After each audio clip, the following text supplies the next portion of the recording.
ಇದರಲ್ಲಿ ಮಧುಗಿರಿನಲ್ಲಿ ಅದು ಯಾರ ಅಮ್ಮ ಒಬ್ರು ಇದ್ರು DDPI 13 ಶಾಲೆ ಏಡೆಡು ಸರ್, ಎಲ್ಲ ಸ್ಟಾರ್ಟ್ ಆಗಿ 30 ವರ್ಷ 40 ವರ್ಷ ಆಗವೆ. 7 RR ಕೊಡ್ದಾನೆ ಇದುವರೆಗೂ ಸಂಬಳ ಆಗಿಲ್ಲ ಮಾನ್ಯ ಅಧ್ಯಕ್ಷರೇ. ಇವರೇನೋ ಟ್ರಾನ್ಸ್ಫರ್ ಮಾಡೋರೆ ಮಂತ್ರಿ ಸಚಿವರು, ಇದು ಗೊತ್ತಾಗಿ ಮಾಡೋದು ಏನು ಟ್ರಾನ್ಸ್ಫರ್ ಮಾಡೋದು ಗೊತ್ತಿಲ್ಲ. 6 ತಿಂಗಳ ಸದ್ಯ ಟ್ರಾನ್ಸ್ಫರ್ ಮಾಡಿ ಎಲ್ಲೋ ಹಾಕವ್ರೆ. ಅವ್ರನ್ನ ಸಸ್ಪೆಂಡ್ ಮಾಡ್ಬೇಕಿತ್ತು ಆ್ಯಕ್ಚುಲಾಗಿ, ಅಂಥವ್ರನ್ನ ಮನೆ ಕಳಿಸ್ಬೇಕು. ಇದುವರೆಗೂ ಕೂಡ ಆ ಮಧುಗಿರಿ ತಾಲೂಕಿನಲ್ಲಿ ಅಷ್ಟೂ ಶಾಲೆಗಳ ಶಿಕ್ಷಕರಿಗೆ ಸಂಬಳ ಆಗಿಲ್ಲ ಸರ್. ಏಡೆಡ್ ಶಾಲೆಗಳಿಗೆ ಏನು ಮಾಡಬೇಕು?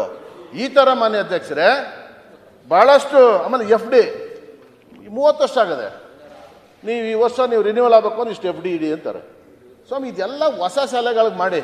ಏನೋ ಲಾರಿ ಸುತ್ತ ಓಡಾಡಬೇಕು, ಇಲ್ಲ 5 ಸ್ಟೇಷನ್ ಪಕ್ಕದಲ್ಲಿರಬೇಕು, ಪೆಟ್ರೋಲ್ ಬಂಕು ಆ ದೂರದಲ್ಲಿರಬೇಕು, ಎಲ್ಲನೂ ಮಾಡ್ಕೊಳ್ಳಿ. ಎಲ್ಲ ಹಿಂದೆ ಆಗಿರುವು ಮಾನ್ಯ ಅಧ್ಯಕ್ಷರೇ, ಹಿಂದೆ ಆಗಿರುವು.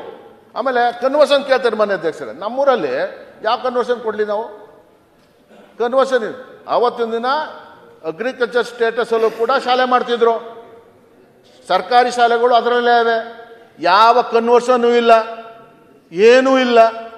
ಈಗ ಮಾನ್ಯತೆ ಹೆಂಗೆ ಹಿಡಿದ್ಬಿಟ್ಟವ್ರೆ ಅಂದರೆ, ನಿನ್ನ ಕನ್ವರ್ಷನ್ ಇಲ್ಲ ಅಂದರೆ ನಿನ್ನ ಕೊಡೋದಿಲ್ಲ, RR ಕೊಡೋದಿಲ್ಲ, ನೀವು ಶಾಲೆ ನಡೆಸುವಂಗಿಲ್ಲ. ಅದಕ್ಕೇನು ಮಾಡಬೇಕಪ್ಪ? DDPI ಕೊಡಿ ದುಡ್ಡ, BO ಕೊಡಿ ದುಡ್ಡ, ಅಲ್ಲಿ ಕಳಿಸ್ತಿದ್ದು 3 man ಕಮಿಟಿನ ದುಡ್ಡ. ಈ ಥರ ಸುಲಿಗೆ ನಡೀತಾ ಇದೆ. ಈಗ ನಾವು ಅದಕ್ಕೆ ನಾವು ಸಚಿವರಿಗೆ ಸಿಕ್ಕಾಪಟ್ಟೆ ಒತ್ತಡನೂ ಏರಿದ್ದೀವಿ, ಬಿಡ್ತಾನೂ ಇಲ್ಲ ಬಿಡಿ, ಆಯಿತಾ?